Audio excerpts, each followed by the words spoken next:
Hello students, welcome back to my channel Kirti Tiwari social science corner.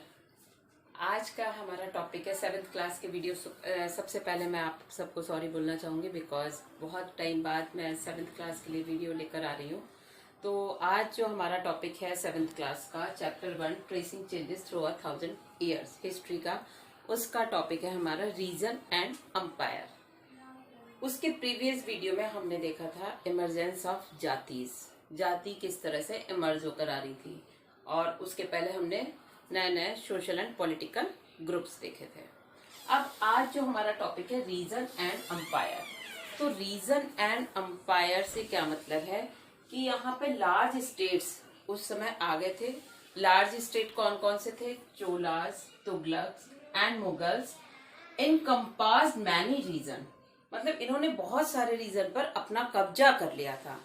ठीक है, छोटे छोटे रूलर्स को हराकर सबको अपने में मिला लिया था, और पूरे भारत में, पूरे इंडिया में इन्होंने अपना परचम फहरा के रखा हुआ था।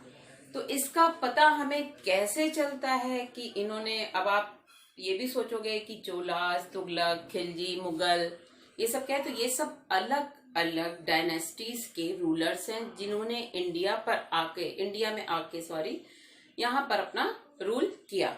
ठीक है, तो फिर क्या था, इन्होंने रूल तो किया ही किया, वो तो किया ही, लेकिन साथ में इन्होंने छोटे छोटे राज्यों को भी अपने एक राज्य में मर्ज करके उस पे इन्होंने अपने पूरे इंडिया में परचम फहराया। इसका अगर हम एग्जाम्पल देखते हैं तो वो एग्जाम्पल हमारा क्या है? संस्कृत प्रशस्ति। संस्कृत प्रशस्ति दी हुई है गयासुद्दीन बलबन की इसमें। तो संस्कृत प्रशस्ति पे पहले हमें ये पता करना चाहिए कि प्रशस्ति होती क्या है। तो प्रशस्ति से हमारा मतलब क्या है कि मतलब राजा की प्रशंसा उसमें लिखी होती थी। ठीक है, पहले क्या होता था? पहले तो मतलब पेपर नहीं था, तो एक मेटल की प्लेट होती थी इस शेप में, इस तरह से रेक्टेंगल शेप में प्लेट होती थी मेटल की। उसमें क्या थी? राजा की प्रशंसा लिखी रहती थी। ठीक है, राजा जो थे अपनी प्रशंसा में लिखवाते थे, और वो क्या करी जाती थी? प्रिजर्व करी जाती थी, क्योंकि प्लेट है मेटल की तो वो प्रिजर्व रह सकती है। और उसमें जो उसकी प्रशंसा लिखी तो उसको आने वाली जनरेशन जो है वो उनको पढ़ सके। तो इसमें गयासुद्दीन बलबन का एग्जाम्पल था कि प्रेजिंग द दिल्ली सल्तनत गयासुद्दीन बलबन। ठीक है, इसमें गयासुद्दीन बलबन ने बताया था कि उसका जो राज्य था वो बंगाल से लेकर अफगानिस्तान तक था। अब बंगाल से अफगानिस्तान तक, तो ये सोचो कि पूरा अभी जो आज का इंडिया है उससे भी ज्यादा बड़ा एम्पायर, क्योंकि पहले क्या था? ना अफगानिस्तान था ना पाकिस्तान था, और उसके आसपास का पूरा एरिया इन लोगों ने, मतलब मुगल्स के पास था अगर देखा जाए तो, गयासुद्दीन बलबन सल्तनत काल में। ठीक है, तो ये क्या शो कर रहा है कि मतलब इन्होंने बहुत बड़े स्टेट पर, बहुत बड़े कंट्री पर इन्होंने अपना राज्य स्थापित किया या रूल किया वहां पे। इसमें अब जब हिस्टोरियंस आए तो हिस्टोरियंस ने इसको पढ़ा। ठीक है, क्योंकि हिस्टोरियंस तो वैसे मैं पहले भी बता चुकी हूँ कितनी मेहनत करके, और जब तक हमारे सामने बिल्कुल एविडेंस सच ना हो उनको वो हमारे सामने नहीं रखते हैं।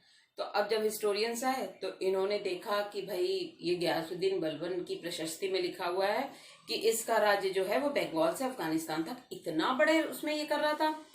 फिर उन्होंने क्या किया? इसका स्टडी करी, और उसमें इन्होंने क्या पाया कि ये historical regards there is as exaggerated claims of conquest. मतलब कि ये लोग अपनी बातों को, राजा जो लोग थे उस समय, अपनी प्रशंसा को बढ़ा चढ़ाकर लिखवाते थे। अब बढ़ा चढ़ाकर क्यों लिखवाते थे? क्यों झूठ बोलते थे?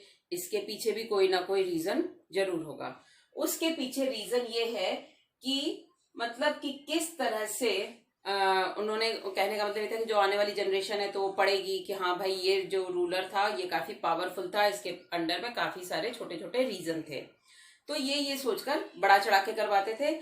लेकिन अगर देखें, फिर भी अगर हम देखें तो, अगर हम इंडिया का साउथ इंडिया, ये नीचे आप सबको पता होता है कि इंडिया का मान लीजिए मैप है, तो नीचे है साउथ इंडिया, उसका कुछ पार्ट जो था साउथ इंडिया में वो चोलास थे, वो भी बड़े लेवल पर काफी रूल किया उन्होंने, और बाकी सारा जो था वो इन लोगों के पास था। अब हम देखें कि why did the rules kept claiming to have control over different parts of सब कॉन्टिनेंट।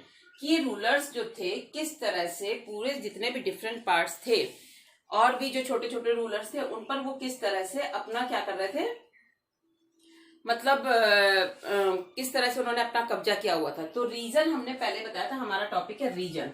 अब इस रीजन में हम देखें तो क्या आता है, इस रीजन में हमारे सामने जो आता है वो ये आता है कि किस तरह से, मतलब 700 एडी से हम लोग पढ़ रहे हैं, 700 एडी से 1750, पूरे 1000 ईयर्स का पढ़ रहे हैं। ठीक है, अब उस 1000 ईयर्स का पढ़ने में हमारे सामने हमने बहुत सारे चेंजेस देखे। क्या चेंजेस देखे? वो चेंजेस हमने ये देखे कि किस तरह से न्यू एंड ओल्ड टर्मिनोलॉजीज आई। ठीक है, नए नए शब्द हमें देखने को मिले, फिर नए नए रूलर्स भी आए, फिर नए नए साम्राज्य भी, रीजन भी आया। तो ये चीज यहाँ पर आ गई रीजन की। अब यहाँ पे हम देखें कि यहाँ पर 700 AD there were many kingdoms having distinct geographical dimensions, their own language and cultural characteristics। मतलब इसमें क्या था कि जितने भी रीजन थे, अब उन सबको पता है कि भाई उनके जोग्राफिकल डायमेंशंस भी अलग हैं, उनका कल्चर भी अलग है, उनका लैंग्वेज भी अलग है, उनका लाइफ स्टाइल भी अलग है। मतलब हर जोग्राफिकल डायमेंशंस के एस्पेक्ट में हर रीजन की अलग अलग क्या है, उनका लाइफ स्टाइल है, उनकी लैंग्वेज है। तो ये सारी चीजें उनको समझ में आ रही थी। अब इसके बाद हम देखते हैं कि occasionally dynasties like Cholas, Tughlaqs, Mughals were able to build can empire that was pan regional including diverse region. कि ये सारे जो थे, जितने भी ये चोलास, तुगलक, मुगल्स ये आए हैं, तो इन्होंने पैन रीजन कैसे बनाया, वो भी इतनी डाइवर्सिटी होने के बाद। तो इसमें इन्होंने क्या किया, जितने भी छोटे छोटे रूलर्स थे, चाहे वो चोलास हो चाहे वो तुगलक्स हो, इन्होंने क्या किया, सबको छोटे छोटे स्टेट को हराया और अपने में क्या कर लिया, एक बड़े अंपायर में, मतलब पैन रीजन में इनको मर्ज कर लिया और उसके ऊपर ये अपना रूल करने लगे। तो ये हमने देखा कि किस तरह से यहाँ पर पैन रीजनल जैसा वर्ड हमारे सामने आ रहा है। पैन रीजनल मतलब कि एक पूरा कंट्री है, पूरा भारत है, और उसमें उन्होंने किस तरह से छोटे छोटे जो रीजनल स्टेट्स थे उनको किस तरह से अपने कंट्रोल में किया। तो हमने देखा कि पैन रीजन में किस तरह से छोटे छोटे रीजन्स जो थे वो वहां पर मर्ज हो गए थे बड़े अंपायर के अंदर। अब क्या होता है कि with the decline of Mughal empire there were re emergence of regional states. इसका क्या मतलब हुआ कि औरंगजेब की डेथ के बाद 18वीं शताब्दी से मुगल अंपायर जो था वो डिक्लाइन की तरफ जाने लगा था। अब जब मुगल अंपायर डिक्लाइन की तरफ जा रहा था तो क्या हो रहा था कि ये जो छोटे छोटे रीजन इसमें मर्ज हुए थे पैन इंडिया में या पैन रीजन में, तो ये फिर से री इमर्ज होने लगे थे। मतलब ये फिर से अलग अलग अपने छोटे छोटे रीजन में फिर से ये रूल करने लगे थे। अब ये वहां से हट गए थे, मतलब पैन रीजन से हटकर ये इन्होंने अपनी अलग अलग रीजन में जहां पर थे वहीं पर वो फिर से रूल करने लगे थे। लेकिन क्या होता है, but the years of imperial pan regional rule had Altered the character of regional umpire. लेकिन क्या हुआ कि ये उस कैरेक्टर को नहीं भूल पाए जो पैन रीजनल में अंपायर रूल कर रहा था। इसका अगर हम एग्जाम्पल लेते हैं कि जैसे क्या है, आप छोटे बच्चा होता है, ठीक है, उसको हम क्या करते हैं, जब वो बच्चा कुछ नहीं खाता पीता है, बहुत छोटा बच्चा है, मतलब 2-3 साल का है, नहीं कुछ खा पी रहा, तो हम उसको मैगी खिलाते हैं। हम सोचते हैं कि मैगी खा लेगा। अब उसकी टंग पे वो टेस्ट चला गया मैगी का, तो वो बच्चा क्या है, वही डिमांड बार बार करता है। क्यों डिमांड बार बार कर रहा है? क्योंकि उसको उस मैगी का टेस्ट अच्छा लगा, इसलिए वो उस चीज की डिमांड कर रहा है। ठीक है, कह रहा है कि नहीं मुझे मैगी ही खानी है, और मतलब नहीं भी बोल पाता है तो भी वो उस चीज की तरफ अपने इशारे से बताता है। तो ये क्या था, इसी तरह से यहाँ पे ये जो स्टेट जो थे वो फिर से रीइमर्ज हो गए थे, छोटे छोटे अलग अलग रीजन में थे। तो इनका जो रूलर था वो उनके कैरेक्टरिस्टिक्स को, वहां के एम्पायर के कैरेक्टरिस्टिक्स को नहीं भूल पा रहा था, क्योंकि वो उनके उससे बहुत ज्यादा इन्फ्लुएंस हो गए थे। जितने भी छोटे छोटे रूलर्स थे वो बहुत ज्यादा उनसे इन्फ्लुएंस हो गए थे। कैसे? Adoption of style of governance, the management of the economy, allied cultures and the language was infused in regional kingdom. ये सब अब वो क्या कर रहे थे, उनके तरीकों को अपना रहे थे। किस तरह से वो, जैसे कि पैन रीजन में अंपायर जो है वो रूल कर रहा था क्योंकि उनको उनका तरीका अच्छा लगा, उनका स्टाइल अच्छा लगा। तो वो क्या कर रहे थे, वो उनको लगा कि पहले जिस तरह से वो रूल करते थे वो नहीं सही था, और ये वाला क्योंकि वो इतने सालों से, ठीक है, इतने सालों से उस बड़े अंपायर के अंडर में थे, तो उनके अंदर क्या आ गया था, उनके अंदर उन्हीं की चीजें जो थी वो फॉलो होने लगी थी। वो नेचुरल सी बात है कि हम किसी भी एटमॉस्फेयर में रहते हैं, ठीक है, तो हमारे ऊपर क्या होता है कि कुछ जो अच्छी हैबिट्स होती है उनका हमारे ऊपर इन्फ्लुएंस होने लगता है, बुरी हैबिट्स का भी होता है, बट हम अच्छी हैबिट्स को अडॉप्ट करते हैं। होता दोनों का ही है, लेकिन होता क्या है कि हमें कौन सी अडॉप्ट करनी कौन सी नहीं, तो ये हमारे ऊपर डिपेंड करता है। तो उसी तरह से इनके ऊपर पूरी तरह से पैन रीजन के अंपायर का इन्फ्लुएंस आ रहा था, और ये उनके स्टाइल ऑफ गवर्नेंस जो था वो उसको अडॉप्ट कर रहे थे।